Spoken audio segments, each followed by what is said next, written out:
Thank you, you've taken minutes off me. She's going back to Madame Tussauds.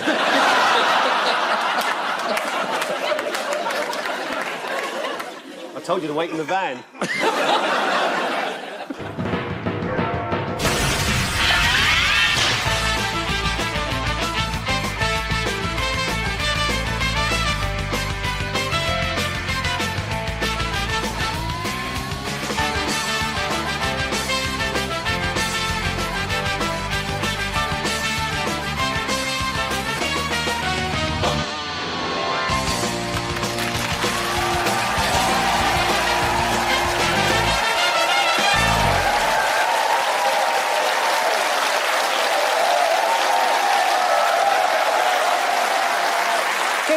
Welcome to Have I Got News for You? I'm Jo Brand. In the news this week, after Mike Amesbury loses the Labour whip for fighting with a constituent, Nigel Farage approaches him to join Reform, but isn't taking any chances. Yeah, sure.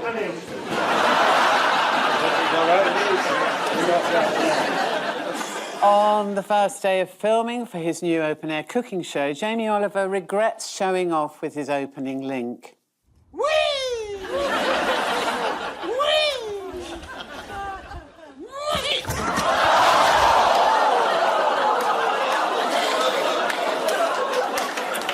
And at Zito's, the barman hears that Angela Rayner and a friend are just a couple of minutes away.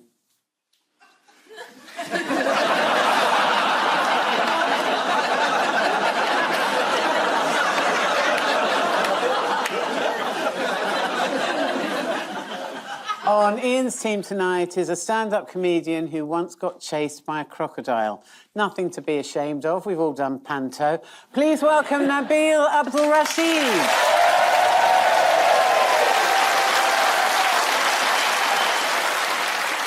On Paul's team tonight is a journalist who, in his spare time, drinks in a pub he's built in his own back garden. You do realise you can just go for a walk to avoid your family, don't you? Please welcome Tom Peck.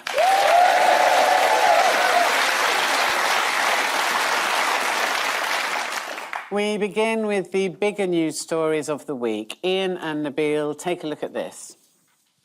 That's the budget. That box was black. It's been dyed. That's money. We haven't got any left. And, oh, he's using a tool. And he's making... They're retraining. This is the budget, which seems to have been coming for about the last 10 years.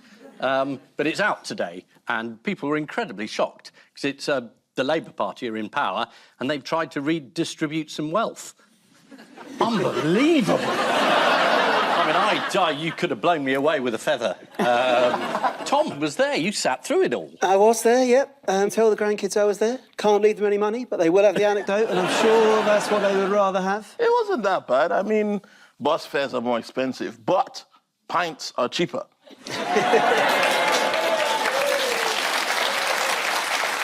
Which means... Yes? The night buses are going to be less crowded, but the people on it will be drunker. You get... So, black hole well and truly filled? 22 billion black hole. Now it turns out you need 40 billion to fill it. Well, now you've got to add on the VAT, the labour, parts. These go up and up and up. And they inherited the black hole from the Tories. Of course. I mean, so you've got to pay tax on that as well now. Now, politicians love a three-word mantra, don't they? Blair's education, education, education. Boris's build, build, build. Liz Truss's wibble, wibble, wibble. What was Rachel's? The word she said the most, which was really an act of gross torment, was finally. She said finally 12 times. Once after 15 minutes, and there was still an hour and 10 to go. That's cruel. Very cruel. It was invest, invest, invest. It was supposed to be part of Labour's strategy for growth, but what was in the budget that a lot of people complained would stunt growth? Was this the national insurance on employers' contributions? Indeed. People are debating whether putting this tax on employers will just be passed straight on to employees by the employers. But that suggests a lot of employers are not responsible, generous, kind and caring. And many of us are.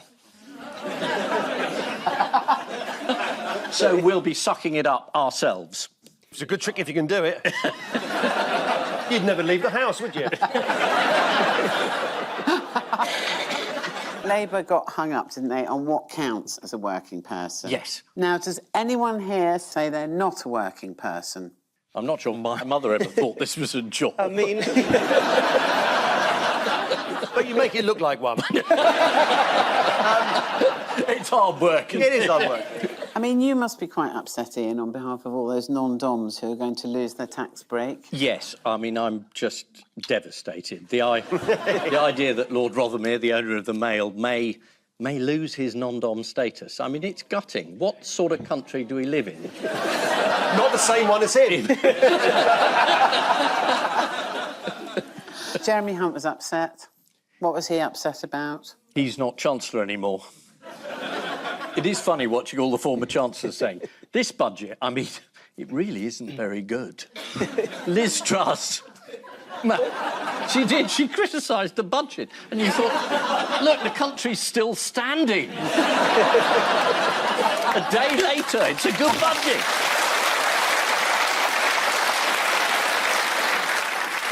On the day of the budget, Labour released a report by the OBR. The OBR. That's right, the Office of Budget Responsibility, that blamed the previous Conservative government for covering up Jeremy Hunt's black hole, which kind of sounds a bit rude, doesn't it? Speaking on financial related inherited black holes, there is one issue that politicians, well, most sensible ones have danced around, but a couple doubled down on foolishly. Now, I have some opinions on the situation due to some of my affiliations, but if you'll pardon me. Reparations. Now,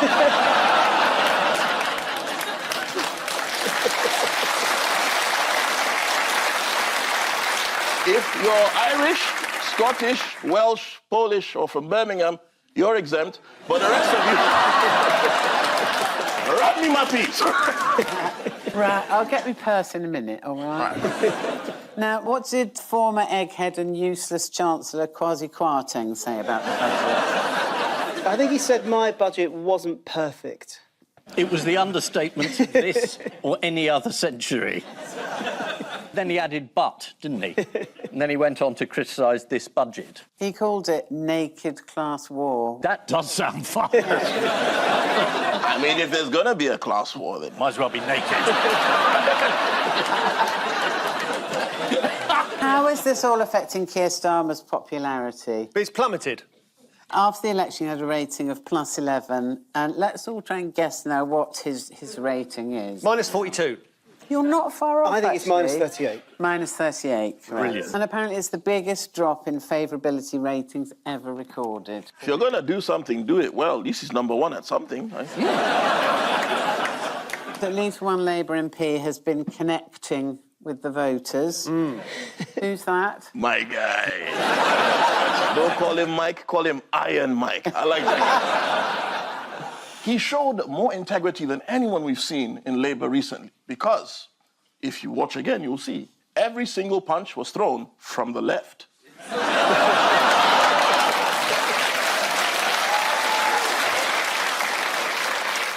He is indeed battling Mike Amesbury, the MP for Runcorn and Helsby, and he had an altercation with a constituent at chucking out time, which was apparently about the forthcoming closure of the Sutton Weaver Swing Bridge,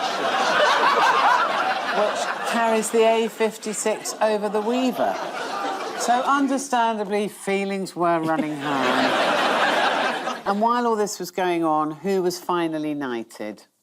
Gavin Williamson? Indeed, yes, it was. The former Education Secretary, obviously very popular. He presided over the exams fiasco during COVID, sacked as Defence Secretary after a series of leaks, and once mixed up footballer Marcus Rashford and rugby player Maro Itoje. I got mistaken once for... Anyway, never mind. It's... Was it for me? I mean, we're both Nigerians. That would make sense. Who nominated him for this? Was this a Boris nomination or Liz Truss? Boris, apparently. Oh, was it Boris? Yeah. Oh, right, OK. Well, that's something else to blame him for. I expect it'll appear in his book. Copy's still on sale.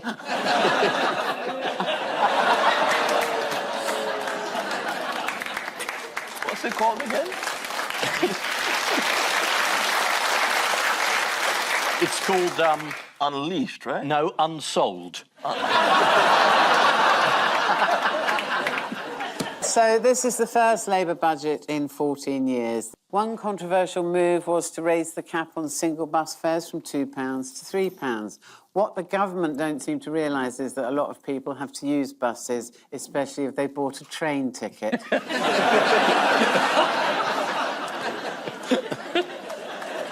Also this week, Education Secretary Bridget Phillipson has discussed the possibility of introducing a smacking ban. Sadly, too late to stop a fellow MP doing it in the street. OK, Paul and Yes. Tom, have a look at this. Right, yes. There we are. Looks like she's laughing at him. So we're very close now to Bye-bye, democracy. Yes. Watch it burn. And mystery guest is... Hello. That's where he's been for the last 6 months. Yes, it's the American election. The polls are very close. It seems unbelievable from this side of the Atlantic, but there we are. Trump had a fairly disastrous or brilliant rally, depending on who you're listening to, at Madison Square Garden. People seem to be getting depressed by this American election. Yeah. I mean, I say just enjoy it. There's not going to be another one. Just get involved. Really drink it in. Absolutely. The rallies had quite contrasting styles. Let's have a look. God is good.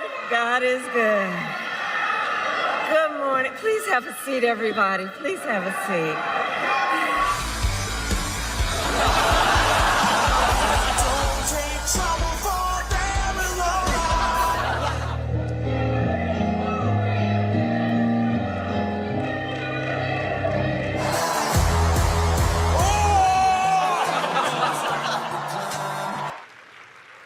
You might be seated in the presence of God.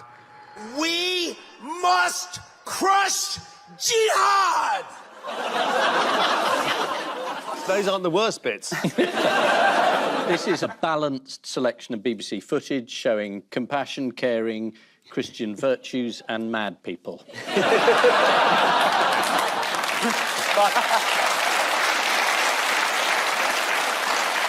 In proper BBC fashion, we're not saying which is which. No. He was just trying to stage like a normal Nazi rally. And then he got in a real pickle because someone said something completely inappropriate about Puerto Rico, calling it a floating island of garbage. Yeah, let's just see the clip. I don't know if you guys know this, but there's literally a floating island of garbage in the middle of the ocean right now. Yeah. I think it's called Puerto Rico. Okay, all right. Stormed it. Joe Biden has come back and accidentally said, well, his supporters are garbage. But, I mean, this is a guy who is no longer in the race because he got Zelensky and Putin the wrong way round, which, if you're sending $150 billion of weapons to one of them, you've got to get that exactly right. and we are now in a situation whereby the free world depends on whether or not Joe Biden said supporters or supporters. Yeah, they're adding in an apostrophe. Yeah, is it the plural or the possessive noun? America decides and we all suffer the consequence. Do we want to see Biden's comments? I mean, might as well if you got it, yeah. Yeah, got it, yeah. And just the other day, a speaker at his rally called Puerto Rico a floating island of garbage. Well, let me tell you something. I don't know the Puerto Rican that I know, or Puerto Rico where I'm in my home state of Delaware. They're good, decent, honorable people. The only garbage I see floating out there is their supporters. Oh. Did you hear the apostrophe? You've got to listen really carefully.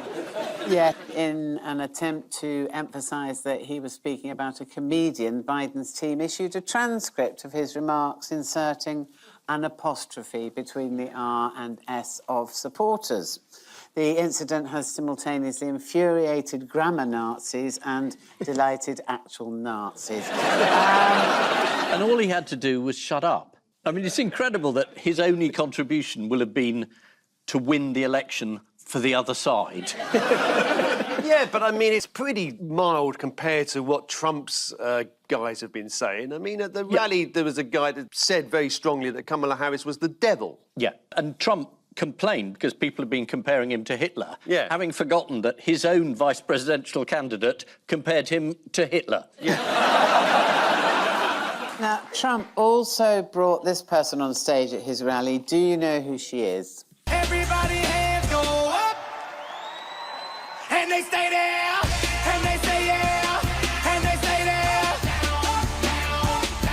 Cause all I do is win, win, win. And if you going in, put your hands in the air, make them stay there. Ludacris going in on the verse, cause I never been defeated and I won't stop now. Keep your hands up, get them in the sky for the homies that ain't making it, my folks locked down. As one of the late-night comics in America said, can you imagine Trump saying to his wife, Melania, this is my lawyer? Absolutely. What a surprise that Donald Trump's lawyer's got a lot to smile about. A lot of work. Did you hear the song that she came out Yeah, it's about to? winning, isn't it? Tune, bruv. Yes, it's called All I Do Is Win. Yeah, but she's lost loads of cases. Yeah, but there isn't a track called "And They Were Overturned by the Supreme Court," which you've stuck full of judges. It's on the B-side. Oh, is it? Oh, let's hop back to Joe Biden for a bit. What's he been doing for Halloween? He's been biting a baby's leg. It's a tradition. No, the baby's dressed up as a chicken. He's an old man. He understands me. Who is Kamala Harris supposedly struggling to reach? Women? Is it women? Men. Everybody. Young men. Old women. Small children dressed as chicken. Young people. Yes. Who are more likely to be undecided voters. Although here she is at her recent rally appealing to her more youthful supporters. And I see all our leaders, young leaders here as well.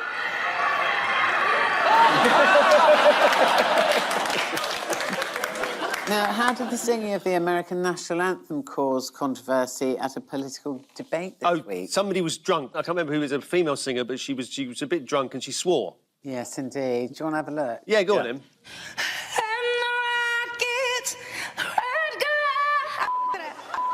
Can I go back? Can I go back, please? I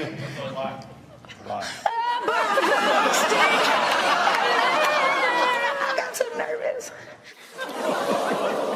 That is the American national anthem. I mean, the guy had his hand on his heart. He should have had his hand over his ear. So this is the 2024 US election. Donald Trump is threatening to introduce the death penalty for certain immigrants found guilty of killing an American citizen, mainly to stop Melania putting a pillow over his face. And according to analysis, over the past few years, Trump's speeches have become darker, harsher, angrier, less focused, more profane, and increasingly fixated on the past. Sounds like me at Christmas. Donald Trump has been emphasising his personal belief in God and recently posted the following message. I love the Ten Commandments. Yeah, I've broken all of them. Exactly. I think that there is a catch. He sees them more as a to-do list.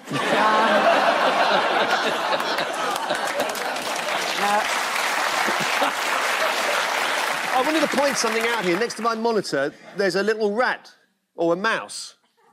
What? It's got nothing to do with the... Look, here we are, look. I didn't put it there. And it doesn't look well. It's got nothing to do with the programme. If somebody can tell you via your earpiece what it's doing there, I'd be very grateful. OK. It's been there for about 3 series now. But I've never found an opportunity before to bring it up. Apparently because you pop it on the floor, so it's out of shot. No.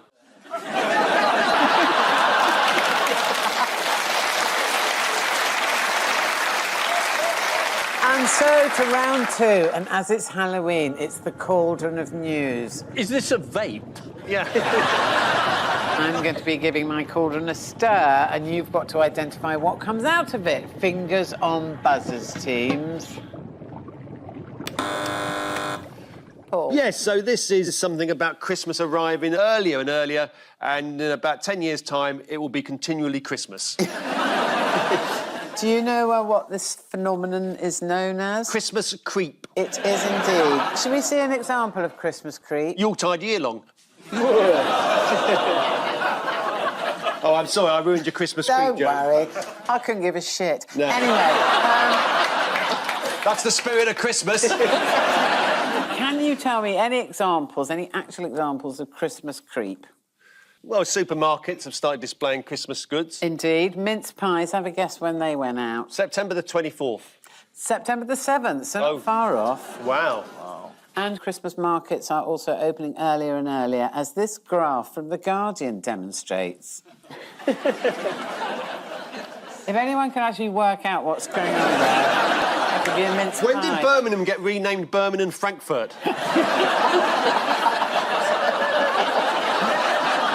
Wasn't Brexit meant to end that sort of thing? Now, does anyone know where has Christmas literally come early this year? In Lapland. Think South American country. Brazil. Begins with V. Venezuela. Yes, indeed. Authoritarian President Nicolas Maduro brought Christmas forward to the 1st of October this year, declaring on television, "It smells like Christmas."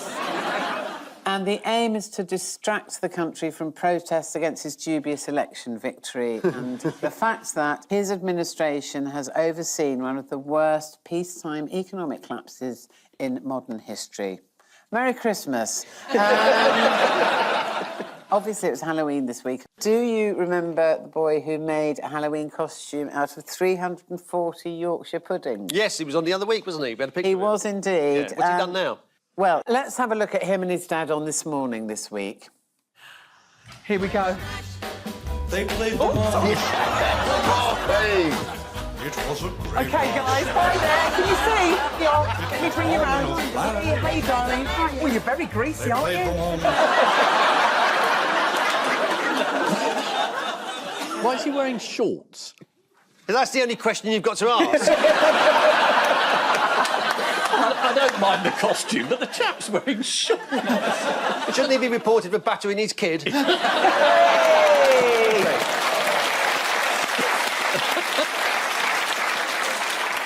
It used to be All Hallows Even, Yes, that's right. and it was just a very low-key ceremony. Yeah. Well, when I was at school, it's... Yeah. No, it was. Yeah. Any boys got any dead parents? There'll be a service in the crypt, 6:30. All Hallows Even. You think I'm joking? So I think you're losing it. I don't know what you're talking about. What has the Royal College of Surgeons advised against doing this Halloween? Dressing your kid as a Yorkshire pudding. Not specifically. What they've done is they've told people that instead of giving trick-or-treaters sweets, Yes. they should give children Play-Doh or stickers. Here's one sticker that was spotted in Australia this week. There we are.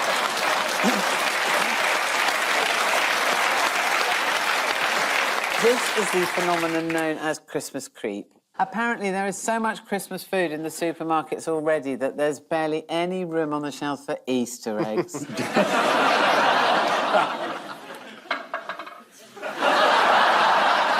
No one knew I had a wooden coil until that fell out.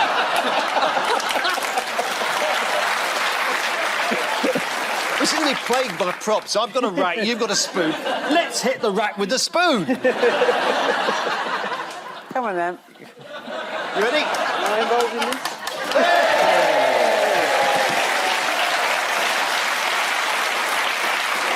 Fingers on buzzers, teams. Here's your next one.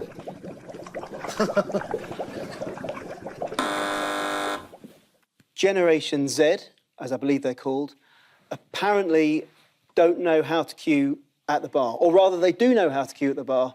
They don't know that you're not meant to queue at the bar. And apparently, they're doing it because they learned how to do it in the pandemic, when that's what you did and they don't know how to do any different. Are you telling me that young people today don't know how to approach a bar to get a drink?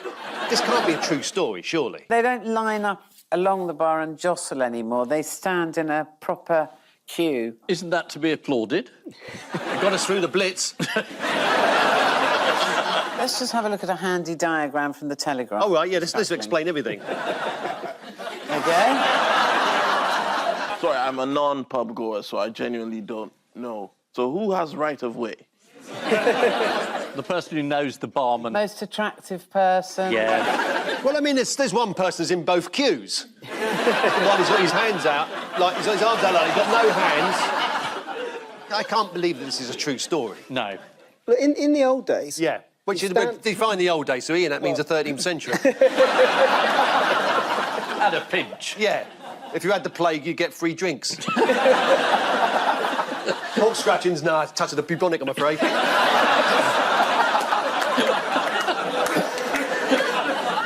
There's a topical joke for you. Yeah.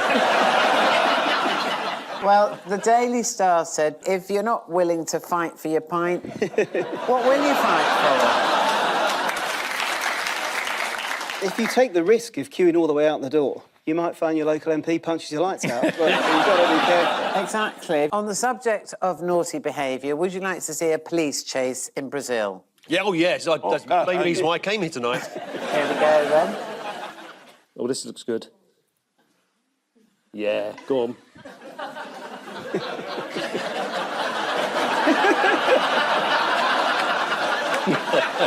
Surely.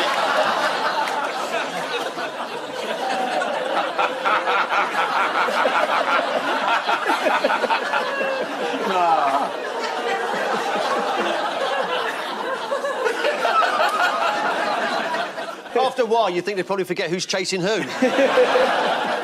Gen Z are being told they shouldn't queue in pubs, but jostle with everyone in the traditional manner.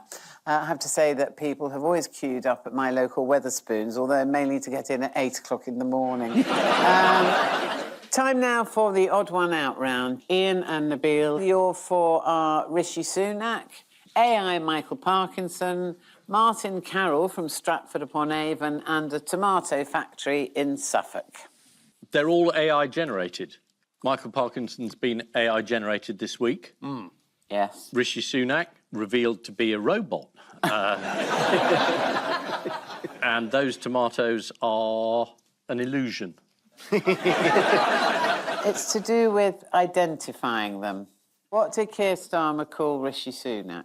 He called him Prime Minister. That's right. Because Keir can't get used to the idea that he's Prime Minister, which is shared by some other people. But they've all been wrongly identified. Right. Yes. Michael Parkinson's the odd one out. You're right, Paul. Yeah. They've all been wrongly identified, except AI Michael Parkinson, who's so realistic he's been clearly labelled as AI Michael Parkinson to avoid confusion. And he's going to be interviewing real guests for an upcoming show. The BBC really will do anything to avoid commissioning new formats, won't they? Here he is talking to the Today programme. Good morning to listeners of the Today programme and actually all the listeners of BBC Radio 4. This is Michael Parkinson, or at least a version of me in this rather curious AI form. Yeah, I mean, that does say, I mean, if you didn't know that was AI, you would never have thought it wasn't him. After presenting his chat show for several years on the BBC, Michael Parkinson interviewed a range of celebrities, including Billy Connolly, Muhammad Ali, Billy Connolly, Helen Mirren, Billy Connolly, Billy Connolly, and most memorably, Emu. Billy Connolly was on that episode of Parkinson, and apparently, at the end of the show, as the Emu approached him, Billy Connolly said, if it comes near me, I'm going to break his neck on your arm. Why he said it in a South African accent, nobody knows. Nobody knows the answer to that. It's a mystery. Can anyone guess what the one question every guest will be asked without fail is? No. OK, well, it's how it felt to be questioned by a digital entity. Unlike Good Morning Britain, where Ed Ball's guests are asked what it's like to be interviewed by a non-entity. And, who has Rishi Sunak been wrongly identified as, you did say? Ramesh Ranganathan. That'd be more fun. According to some people, me, Big Zoo, and Big Nasty are all the same person. There's one black guy that's not on a diet. That's different shapes. Let's have a look. But it's a legal decision, not a policy decision. And the Prime Minister knows the framework. It requires serious consideration. And the Prime Minister knows the legal framework. He knows the legal framework very well. It's the same test for all licences that the Prime Minister knows. I don't think the Prime Minister is really inviting me to put that to one side. We have to... the Leader of the Opposition. Idiot. There we go. Keir Starmer was also wrongly identified by 10 million voters who thought he'd be a competent leader. Now, who has this man been wrongly identified as? He looks like Rick Wakeman, but that's got nothing to do with it, is it? Well, you're in the right sphere. Music we're talking about, but it's not Rick Wakeman. Oh, is he Elvis? What about the audience? Anyone? Paul Weller. Oh, yes, yeah. that's right. Is it actually him? No. No. No. It wouldn't be much of a story if Paul Weller had been identified as Paul Weller. Even on a slow news day. So let's have a look at Paul Weller. Yeah. Yeah, where we go. I think he was given a free breakfast in a cafe in Wolverhampton because he looked like Paul Weller but wasn't Paul Weller. Wow. It was in Wolverhampton. He was actually out for a curry and he was approached 8 times for an autograph and had to repeatedly deny he was Paul Weller. But the staff would not listen and instead they put this on Facebook. The legend Paul Weller here dining tonight just before performing at the Halls. Such an amazing gentleman.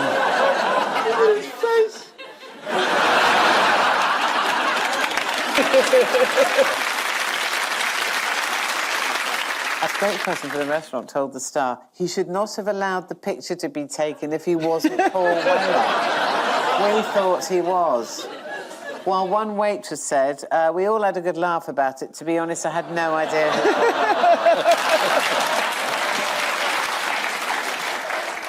And finally, what was a tomato factory in Suffolk mistaken for this week? A tomato factory in Norfolk. A brothel.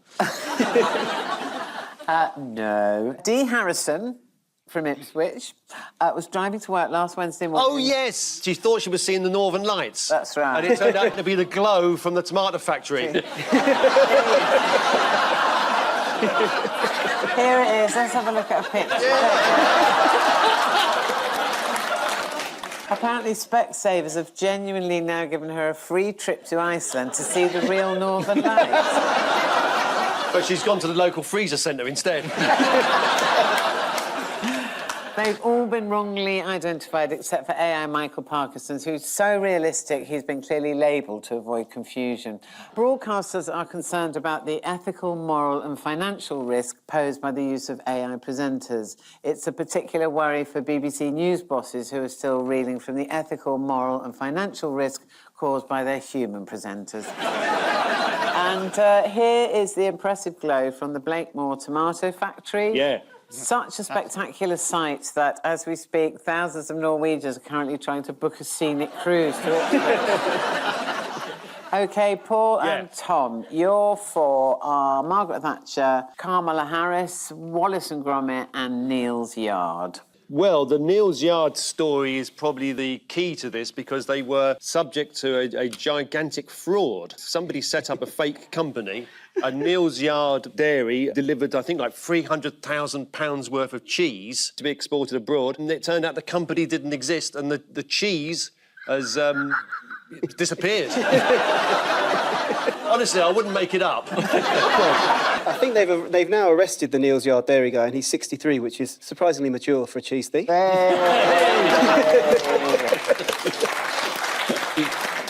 Wallace and Gromit went to the moon with the intention of stealing cheese. Margaret Thatcher stole some milk. Margaret Thatcher milk snatcher, which was a popular phrase back in the early 70s. Chant. She cut it. She stopped school milk, didn't she? Yeah. Kamala Harris, I don't know if she's got any cheese connections. Well, she has not ever stolen cheese, but she is about to have an election stolen from her by a block of Red Leicester. So...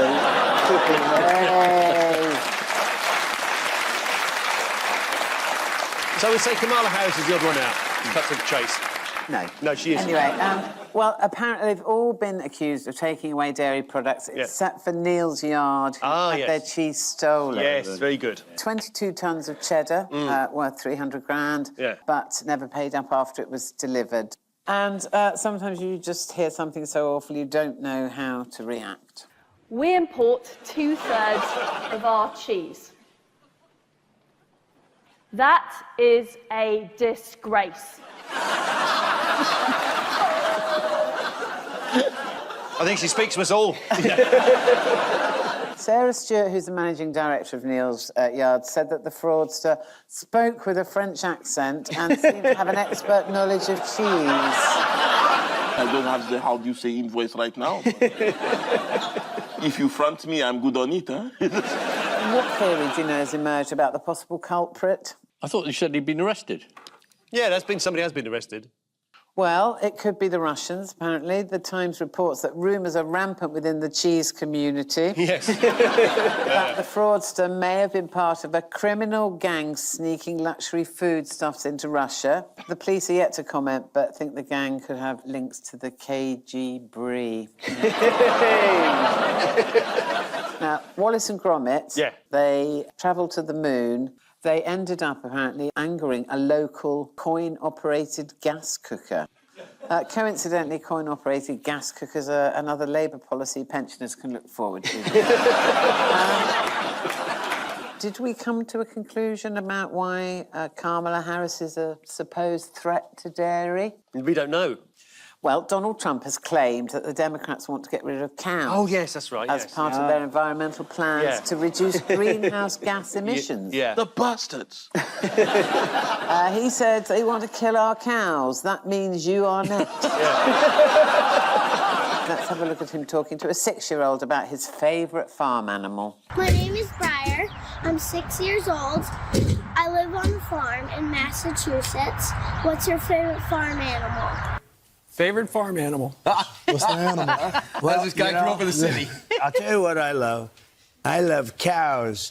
But if we go with Kamala, you won't have any cows anymore. I don't want to ruin this kid's day. But I love cows. I think they're so cute and so beautiful and so protective. But according to Kamala, who's a radical left lunatic, you will not have any cows anymore. So we have to vote her out. If you like cows, you have to vote. I know. These poor sods sitting around pretending to find him funny. Surely no TV career's worth that.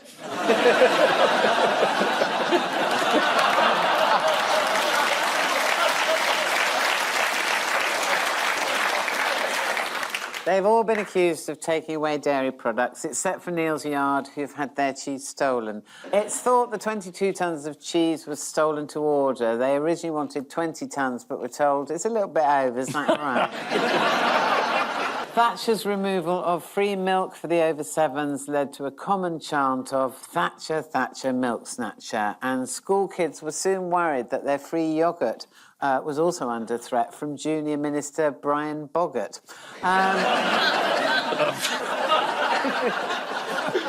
Margaret Thatcher didn't physically take the milk away from school pupils. She just looked at it till it curdled.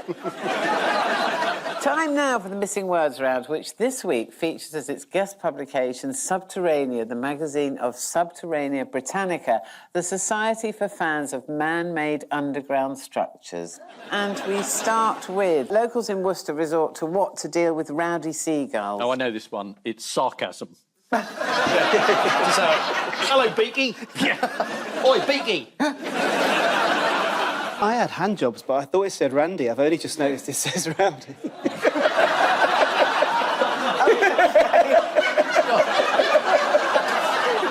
Locals in Worcester resort to contraceptive pills to deal with rowdy seagulls. Are they taking the contraception, the locals? This will stop the seagulls.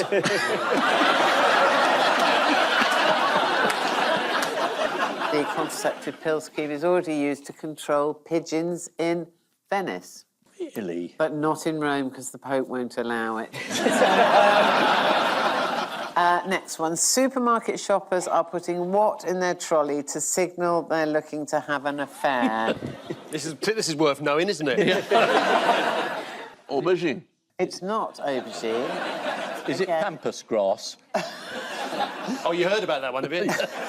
Supermarket shoppers are putting upside-down peppers in the trolley to signal they're looking to have an affair. What, before they leave the supermarket, is this? Meet you in the car park. 5 positions or less. Why do... Would you be prepared to experiment for all of us? Yeah, all right. I'll have to clear it with the wife, obviously. Fair enough.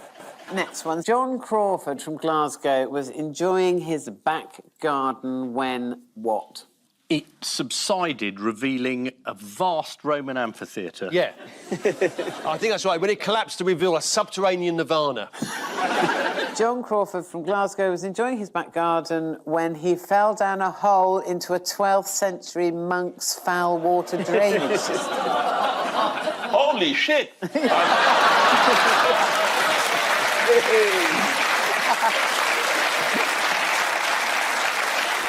OK, next. Spanish teenager who had a fight with his parents retaliates by what? Reversing the onset of puberty. No. Hiring out a Labrador. He did something in the garden. Oh, dirty devil. He dug an underground bunker over 6 years. Was he still a teenager when he finished it? Oh, I don't fucking know. Anyway, You don't get out on University Challenge, do you? No. The 14-year-old got into an argument with his parents when they wouldn't let him go into town wearing a tracksuit. The teenager said the project helped him unwind in the evenings after school when he would work by hand several times a week. But that's teenage boys for you. Next, Delia Smith describes what as a smear on a plate? That's got to be nouvelle cuisine, isn't it? Delia Smith describes French cuisine as a smear on a plate. Right. Delia Smith said a lot of modern dishes resemble a fancy smear. A friend of mine once had a fancy smear. Turns out she'd sprayed Chanel No. 5 instead of Femme Fresh. Now, finally, pensioner calls local rugby club to what? Pensioner calls local rugby club to voluntary services as a player. It might be a lady pensioner. Oh, calls rugby club to offer her services as a hooker.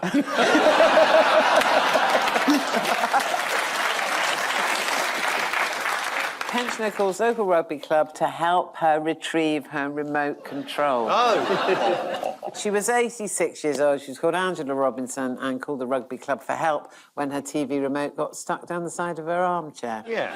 So, Mrs. Robinson, if you're watching tonight, you've lost the remote again, haven't you? And the final scores are Ian and Nabil have 3 and Paul and Tom have 8. Oh, well done.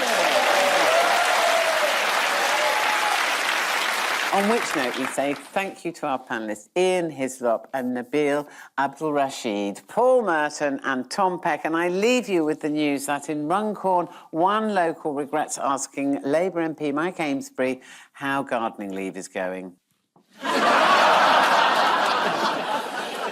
There's a surprise for Good Morning Britain viewers as a stray camera gives us a glimpse under Susanna Reid and Richard Madeley's desk.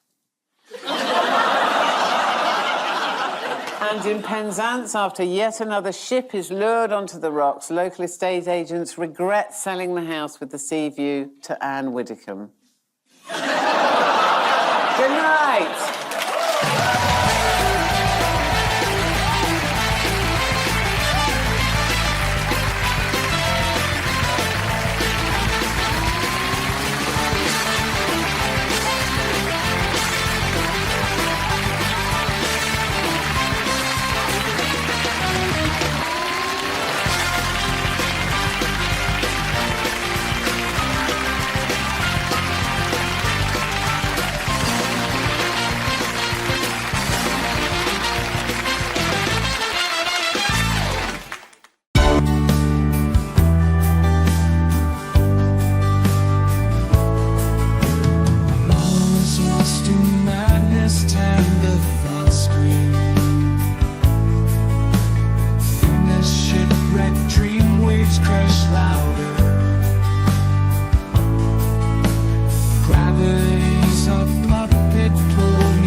national water drainage system.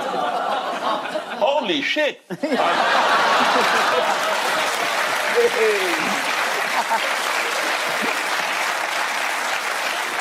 OK, next. Spanish teenager who had a fight with his parents retaliates by what? Reversing the onset of puberty. No. Hiring out a Labrador. He did something in the garden. Oh, dirty devil. He dug an underground bunker over 6 years. Was he still a teenager when he finished it? Oh, I don't fucking know. Anyway, You don't get out on University Challenge, do you? No. The 14-year-old got into an argument with his parents when they wouldn't let him go into town wearing a tracksuit. The teenager said the project helped him unwind in the evenings after school when he would work by hand several times a week. But that's teenage boys for you. Next, Delia Smith describes what as a smear on a plate? That's got to be nouvelle cuisine, isn't it? Delia Smith describes French cuisine as a smear on a plate. Right. Delia Smith said a lot of modern dishes resemble a fancy smear. A friend of mine once had a fancy smear. Turns out she'd sprayed Chanel No. 5 instead of Femme Fresh. Now, finally, pensioner calls local rugby club to what? Pensioner calls local rugby club to voluntary services as a player. It might be a lady pensioner. Oh, calls rugby club to offer her services as a hooker.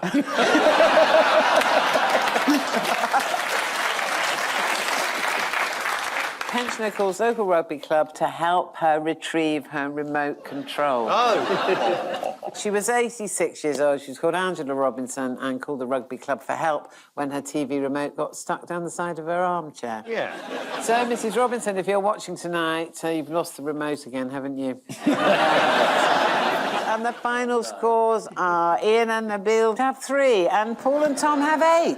Oh, well done.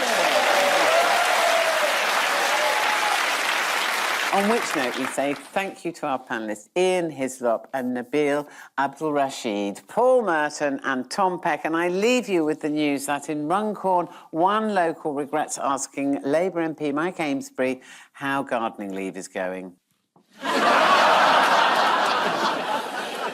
There's a surprise for Good Morning Britain viewers as a stray camera gives us a glimpse under Susanna Reid and Richard Madeley's desk. And in Penzance, after yet another ship is lured onto the rocks, local estate agents regret selling the house with the sea view to Anne Widdicombe.